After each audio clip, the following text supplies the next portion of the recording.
चलिए तो question number 1 पर आ जाइए। स्टेलेक्टाइट और स्टेलेग्माइट किसके अभिलक्षण हैं? हिमनदीय स्थलाकृति और ज्वालामुखीय स्थलाकृति, कास्ट स्थलाकृति या नदीय स्थलाकृति, बताइए। स्टेलेक्टाइट और स्टेलेग्माइट ये हैं कास्ट स्थलाकृति हो गए। ऑप्शन नंबर सी है इसका आंसर। तो देखिए स्टेलेक्टाइट और स्टेलेग्माइट जो है कास्ट स्थलाकृति के उदाहरण हैं। भूमिगत कंदराओं में जल के वाष्पीकरण के फलस्वरूप कंदरा के तल और छत पर जो है कैल्शियम कार्बोनेट का निक्षेप होने लगता है और यह निक्षेप जो है लंबे और पतले स्तंभों के रूप में होता है जो कंदरा की छत से जो है लटकते हुए प्रतीत होते हैं। इन्हें बोलते हैं स्टेलेक्टाइट। और वहीं ऊपर से निरंतर टपक रही बूंदें जब धरातल पर गिरती हैं तो उससे निर्मित आकृति जो है ऊपर की ओर विकसित होने लगती है जिसको बोलते हैं स्टेलेग्माइट। क्वेश्चन नंबर 2 पर आ जाइए। महात्मा गांधी राष्ट्रीय उद्यान कहाँ अवस्थित है? पोर्ट ब्लेयर, गंगासागर द्वीप, रामेश्वरम या लक्षद्वीप? महात्मा गांधी राष्ट्रीय समुद्री उद्यान यह है अंडमान निकोबार की राजधानी पोर्ट ब्लेयर में। ऑप्शन नंबर डी है इसका आंसर। तो महात्मा गांधी समुद्री राष्ट्रीय उद्यान पोर्ट ब्लेयर अंडमान निकोबार द्वीप समूह में अवस्थित है। इसका जो निर्माण है वन्य जीव संरक्षण अधिनियम 1972 के अंतर्गत 24 मई 1983 को किया गया था। क्वेश्चन नंबर 3 पर आ जाइए। निम्नलिखित कथनों पर विचार करेंगे, दो स्टेटमेंट के साथ बताइए कौन सा करेक्ट होगा। भारत में अधिकांश कोयला और फेरस खनिज जो हैं विंध्य के दक्षिण में प्रायद्वीप में मिलते हैं। विंध्य के दक्षिण में प्रायद्वीप में। प्रायद्वीप भारत कभी उस अधि महाद्वीप का अंश था जिसमें ऑस्ट्रेलिया, अंटार्कटिका, अफ्रीका और दक्षिण अमेरिका सम्मिलित थे। दूसरा वाला करेक्ट है, पहला वाला गलत है। विंध्य के दक्षिण में नहीं है, ठीक है, बी सही है केवल इसका। तो भारत में अधिकांश कोयला और फेरस खनिज जो समूह हैं वो उत्तर पूर्वी पठारी प्रदेश में मिलते हैं और इस पट्टी के अंतर्गत छोटा नागपुर झारखंड, उड़ीसा पठार, पश्चिम बंगाल तथा छत्तीसगढ़ के कुछ भाग आते हैं। तो पहला वाला गलत और दूसरा वाला करेक्ट।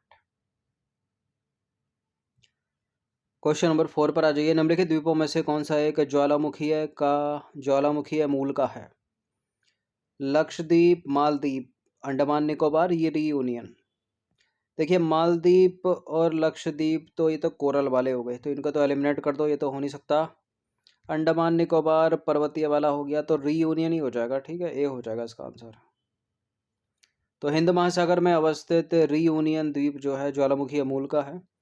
इसके विपरीत देखें अंडमान निकोबार द्वीप समूह। अंडमान निकोबार द्वीप समूह जो है जलमग्न पर्वतों का हिस्सा है और लक्षद्वीप और मालदीप जो हैं वो प्रवाल द्वीप समूह, कोरल वाले। क्वेश्चन नंबर 5 पर आ जाइए। निम्नलिखित में से कौन सा स्टेटमेंट गलत है? पहला स्टेटमेंट है सामान्यतः 3 जनवरी को होने वाले उपसौर पर पृथ्वी सूर्य के सबसे निकट होती है। सामान्यतः 4 जुलाई को होने वाले उपसौर पर पृथ्वी सूर्य से सबसे अधिक दूर पर होती है। सामान्यतः 4 जुलाई को होने वाले अपसौर पर पृथ्वी सबसे अधिक दूर होती है। उपरोक्त में से कोई भी गलत नहीं है, सारे सही हैं। देखिए ये बी और सी वाला स्टेटमेंट एक जैसा ही लग रहा, कुछ कुछ पूरा सब कुछ वही है। 4 जुलाई को पृथ्वी सूर्य से सबसे अधिक दूरी पर, 4 जुलाई को पृथ्वी सूर्य से अधिक दूरी पर, लेकिन जब अधिक दूरी पर है तो अपसौर होगा ना, उपसौर क्यों हो रखा है यहाँ पर? ये वाला करेक्ट है, यानी सी वाला, बी वाला गलत है, पहला वाला सही है, ठीक है। इसका बताया भी था, अप का मतलब ऊपर होता है, ऊपर मतलब दूर होता है, ठीक है ना, तो दूरी में अपसौर ही होगा, ठीक है। उपसौर लिख रखा है यहाँ पे, ये वाला सही है, ये गलत है बी। तो पृथ्वी की कक्षा जो है वृत्ताकार ना होकर दीर्घ वृत्ताकार है, अर्थात पृथ्वी वर्ष में एक बार 3 जनवरी को सूर्य के सर्वाधिक पास आ जाती है और इस स्थिति को बोलते हैं उपसौर, ठीक है। और इसके विपरीत 4 जुलाई को पृथ्वी सूर्य से सबसे अधिक दूर होती है जिसको बोलते हैं अपसौर। क्वेश्चन नंबर 6 पर आ जाइए। ब्रह्मपुत्र नदी की निम्नलिखित सहायक नदियों पर विचार करना। लोहित, तीस्ता, सुबनसिरी, संकोश। बताना क्या, उपरोक्त नदियों को पश्चिम से पूर्व की ओर क्रमबद्ध सजाना, यानी वेस्ट टू ईस्ट। अब सबसे वेस्ट में सिक्किम वाला देखिए, ये कुछ हल्का सा मैप यहाँ पर शो किया गया है। ये क्या है? ये भूटान है यहाँ पर, ये है इसके ऊपर सिक्किम। तीस्ता यही हो गई सिक्किम वाली, ठीक है। और ये जो नदी निकल रही है ना, ये है लोहित, सबसे पूरब में, ठीक है। अब तीस्ता जो हो जाएगी पश्चिम वाली, सिक्किम वाली, ठीक है, सबसे वेस्ट में हो जाएगी, सबसे ईस्ट में लोहित ले आओ, लोहित। अब यानी जो उत्तर होगा वो 2 से स्टार्ट होगा, संकोच और सुबनसिरी बीच में पड़ेंगी, तो 2 से हो जाएगा। 2 कितने में है? 2 में ही है 2 तो। फिर 2 के बाद सबसे ये सिक्किम वाली तीस्ता आएगी, फिर उसके आगे चौथे पर संकोच हो जाएगी, उसके बाद सुबनसिरी आ जाएगी, और लोहित 1 में है, तो 1 जो है सबसे लास्ट में जाएगा, यानी ए हो जाएगा इसका आंसर। तो देखिए, ब्रह्मपुत्र नदी की अनेक सहायक नदियां हैं, जिसमें दाहिनी किनारे से यानी पश्चिम से तीस्ता, उसके बाद सबसे वेस्ट में तीस्ता हो गई, फिर थोड़ा ईस्ट की तरफ चलो, संकोच मिलेगी, जियावारेली, फिर सुबनसिरी, मानस मिलेगी, ठीक है। और बाएं किनारे से देहांग, लोहित, धनसिरी, कपिली प्रमुख नदियां बोलती हैं। तो तीस्ता सबसे वेस्ट में आएगा, यानी सबसे पहले आएगा, सबसे अंत में आएगा मानस। क्वेश्चन नंबर 7 पर आ जाइए। भूमध्य सागरीय और मानसूनी जलवायु से रिलेटेड निम्नलिखित में से कौन सा स्टेटमेंट सही है? भूमध्य सागरीय जलवायु में वर्षण शीतकाल में होता है, जबकि मानसूनी जलवायु में अधिकतर ग्रीष्मकाल में होता है। भूमध्य सागरीय जलवायु में मानसूनी जलवायु की अपेक्षा तापमान का वार्षिक परिसर अधिक होता है। भूमध्य सागरीय में दोनों ही जलवायु में वर्षा ऋतु और शुष्क ऋतु होती है। क्या मानसूनी और भूमध्य सागरीय दोनों ही जलवायु में वर्षा ऋतु और शुष्क ऋतु होती है? बिल्कुल। भूमध्य सागरीय जलवायु में वर्षण शीतकाल में होता है, कई बार बताया होगा पहले भी टेस्ट में, जबकि मानसूनी जलवायु में अधिकतर ग्रीष्मकाल में होता है, ये भी सही है। भूमध्य सागरीय जलवायु मानसूनी जलवायु की अपेक्षा तापमान का अधिक परिसर होता है, ये वाला गलत है।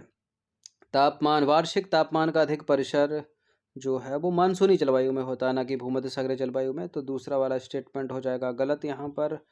तो जहाँ जहाँ 2 है उसको एलिमिनेट कर दीजिए, केवल 1 और 3 हो जाएगा सी इसका आंसर।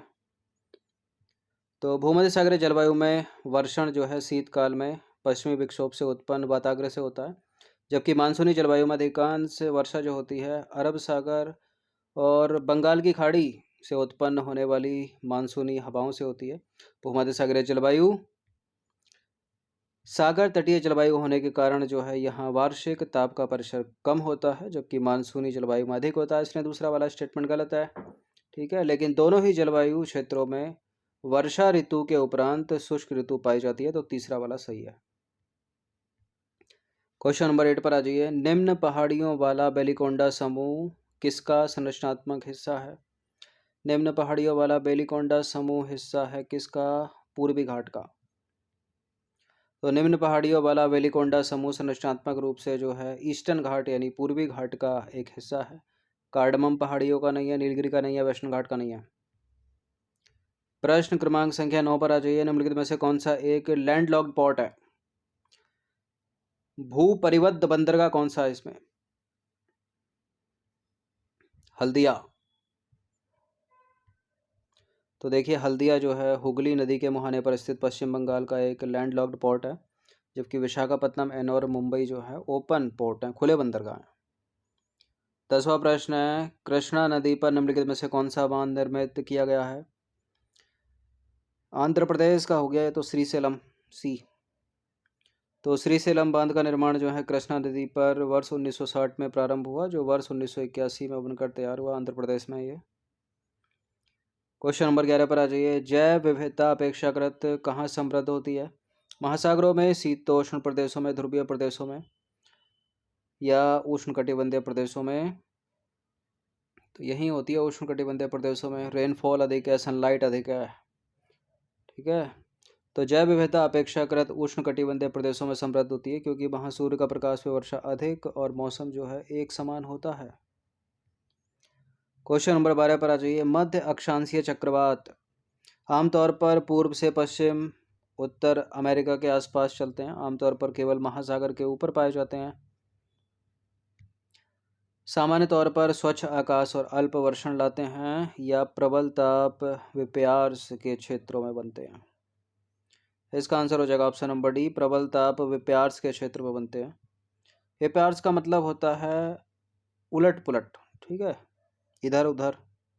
तो देखिए, प्रबल या उच्च ताप वाले स्थानों की जो हवाएं होती हैं गर्म होकर ऊपर उठ जाती हैं। अब जब ऊपर उठ जाएंगी तो रिक्त स्थान बन जाएगा ना, रिक्त स्थान बन जाता है वहाँ पर, और उस रिक्त स्थान की पूर्ति के लिए हवाएं जो हैं चारों ओर से तीव्र गति के साथ आती हैं, और चारों ओर से आई हवाएं जो है एक केंद्र पर टकराती हैं। तो होता क्या है, इससे मध्य अक्षांश चक्रवात की उत्पत्ति होती है। क्वेश्चन नंबर 13 पर आ जाइए। पश्चिमी पवनों का उद्गम निम्नलिखित में से किसमें होता है? ध्रुवीय उच्च, उपोष्ण उच्च, विषुवतीय निम्न या अधो ध्रुवीय निम्न। वेस्टर्लीज कहाँ पर बताइए? उपोष्ण उच्च में। तो बी हो जाएगा इसका आंसर। उपोष्ण वायुदाब कटिबंध से उपध्रुवीय निम्न वायुदाब कटिबंध की ओर चलने वाली पश्चिमी पवनों को पछुआ पवन भी कहते हैं, और उत्तरी गोलार्ध में यह दक्षिण पश्चिम से उत्तर पूर्व की ओर एवं दक्षिणी गोलार्ध में उत्तर पूर्व से दक्षिण पूर्व की ओर बहती हैं। स्थलीय अवरोधों के अभाव के कारण पछुआ पवनों का सर्वश्रेष्ठ विकास जो है वो दक्षिणी गोलार्ध में 40 डिग्री से 65 डिग्री अक्षांश के बीच में होता है। ये अपनी सुंदर सी पृथ्वी बीच से एक रेखा खींचेंगे, 0 डिग्री ऊपर का हो गया उत्तरी गोलार्ध, नीचे का हो गया दक्षिणी गोलार्ध। तो दक्षिणी गोलार्ध में अधिकतर 40 डिग्री से, तो 0 डिग्री है, तो 40 से 65 के बीच में, यानी यहाँ की पट्टी पड़ेगी वो, ठीक है। और इन अक्षांशों पर इन्हें जो है गरजती चालीसा, भयंकर पचासा, यानी 50 डिग्री भी बीच में ही आएगा 40 और 65 के, और चीखती साठा कहते हैं। नंबर 14 पर आ जाइए। निम्नलिखित में से कौन सा राज्य नर्मदा द्रोणी का भाग नहीं है? तो मध्य प्रदेश तो है, मध्य प्रदेश के अमरकंटक से निकलती है नर्मदा। गुजरात तक जाती है क्या? बिल्कुल जाती है। महाराष्ट्र भी पड़ जाता है, राजस्थान ऊपर हो जाता है, एलिमिनेट हो जाएगा। तो राजस्थान नर्मदा द्रोणी का भाग नहीं है, ठीक है। यह नदी मध्य प्रदेश में अमरकंटक पठार से निकलती है तथा मध्य प्रदेश, महाराष्ट्र और गुजरात में प्रवाहित होती है। तो राजस्थान जो है एलिमिनेट कर दीजिए। क्वेश्चन नंबर 15 पर आ जाइए। निम्नलिखित में से कौन एक उत्तर से दक्षिण की ओर नदियों का सही अनुक्रम है? बताइए कौन सा उत्तर से दक्षिण की ओर नदियों का सही अनुक्रम? अगर आप पकड़ के चलेंगे स्टेट को तब भी करेक्ट हो जाएगा। पश्चिम बंगाल के नीचे उड़ीसा तो सबसे ऊपर, तो दामोदर के ज़्यादा लक्षण लग रहे हैं, तो दामोदर 3 में है। तो दामोदर के नीचे चलोगे तो मिलेगी आपको ब्राह्मणी, उसके नीचे मिलेगी महानदी, और सबसे दक्षिण में मिलेगी तुंगभद्रा। तो ए ही इसका आंसर हो रहा सही। तो दामोदर नदी पश्चिम बंगाल तथा झारखंड में प्रवाहित होने वाली नदी है। ब्राह्मणी नदी उड़ीसा की एक मौसमी नदी है। इसका जो स्रोत है दक्षिणी कोयल तथा शंख नदी का संगम है। उसके नीचे आ जाओगे तो महानदी छत्तीसगढ़ तथा उड़ीसा की सबसे बड़ी नदी है, और तुंगभद्रा नदी दक्षिण भारत में बहने वाली एक पवित्र नदी है, सबसे दक्षिण में हो जाएगी। क्वेश्चन नंबर 16 पर आ जाइए। निम्नलिखित कथनों पर विचार करेंगे, दो स्टेटमेंट के साथ बताइए कौन सा वाला करेक्ट है। बराक नदी भारत के मणिपुर, नागालैंड, मिजोरम और असम राज्यों में बहने वाली एक नदी है। असम में भी बहती है क्या बराक? और यह बांग्लादेश और म्यांमार से होकर बहती है। म्यांमार से कहाँ बहती है बराक? गलत है, सीधे नीचे बांग्लादेश में आ जाती है। केवल पहला वाला करेक्ट है केवल। तो बराक नदी भारत के मणिपुर, नागालैंड, मिजोरम और असम राज्यों और साथ ही बांग्लादेश में बहने वाली एक नदी है। 900 किलोमीटर लंबी है ये। इसकी 900 किलोमीटर में से 524 लंबाई भारत में, 31 किलोमीटर भारत बांग्लादेश की सीमा पर बहती है, बाकी बचा हुआ 345 अकेले बांग्लादेश में बहती है। तो गलत है दूसरा स्टेटमेंट, म्यांमार में नहीं बहती है। नंबर 17 पर आ जाइए। निम्नलिखित पर विचार करेंगे, जलवायु, तापमान और वर्षा अपक्षय। क्या पूछा? उपरोक्त में से कौन से मृदा निर्माण की दर को प्रभावित करते हैं? तो जलवायु, तापमान, वर्षा अपक्षय सभी तो करते हैं, तीनों हो जाएगा। इसका आंसर डी हो जाएगा, उपरोक्त सभी। तो देखिए, मृदा जो है अपक्षय की प्रक्रिया के माध्यम से बनती है, और मृदा यानी सॉइल यानी मिट्टी निर्माण की प्रक्रिया विभिन्न कारकों द्वारा प्रभावित होती है, जैसे कि जलवायु हो गई, तापमान हो गया, वर्षा पक्ष हो गया, ह्यूमस हो गया। ये मृदा निर्माण की दर को प्रभावित करते हैं। जो समय है, टाइम, वो मृदा परिच्छेदिका की मोटाई को निश्चित करता है।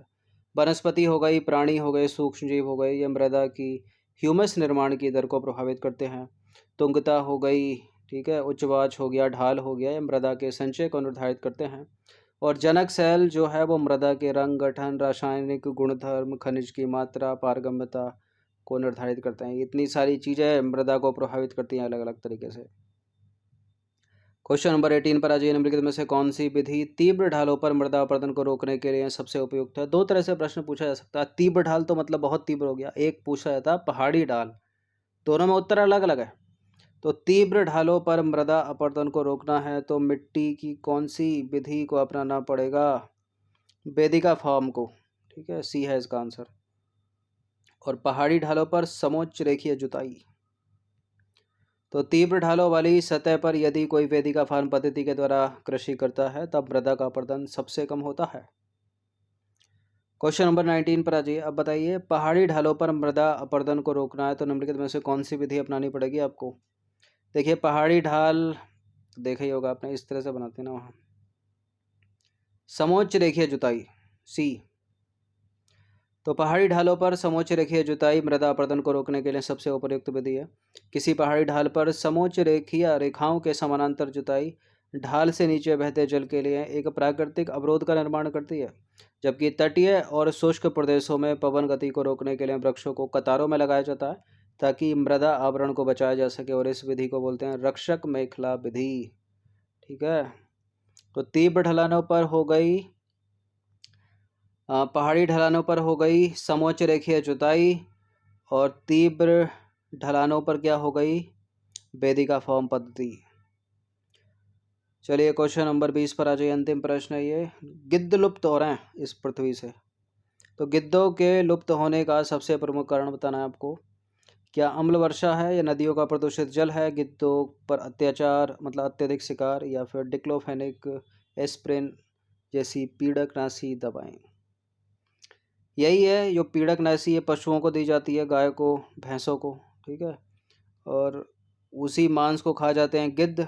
उनसे क्या हो रहा है? लिवर, किडनी, ये सब फेल हो रहा है उनका, गिद्धों का। तो डी सबसे बेहतर उत्तर है यहाँ पर। तो देखिए, गिद्ध जो है मृत जीव जंतुओं को खाने के कारण एक अपमार्जक है, ठीक है, डिकम्पोज करता है एक तरह से उनको, और इन्हें पर्यावरण का एक महत्वपूर्ण शोधक समझा जाता है गिद्धों को। किंतु भारतीय उपमहाद्वीप में जिन पशुओं का उपचार डिक्लोफेनिक एस्प्रिन अथवा इब्रोफेन जैसे पीड़कनाशी दवाओं से किया जाता है, गिद्ध जो है उनके द्वारा अपमार्जन से जो है उनकी किडनी खराब हो रही है। उनको खाते हैं ना ये, फिर क्या हो रहा है? मर जाते हैं जिससे गिद्ध, इसी कारण कमी आई है।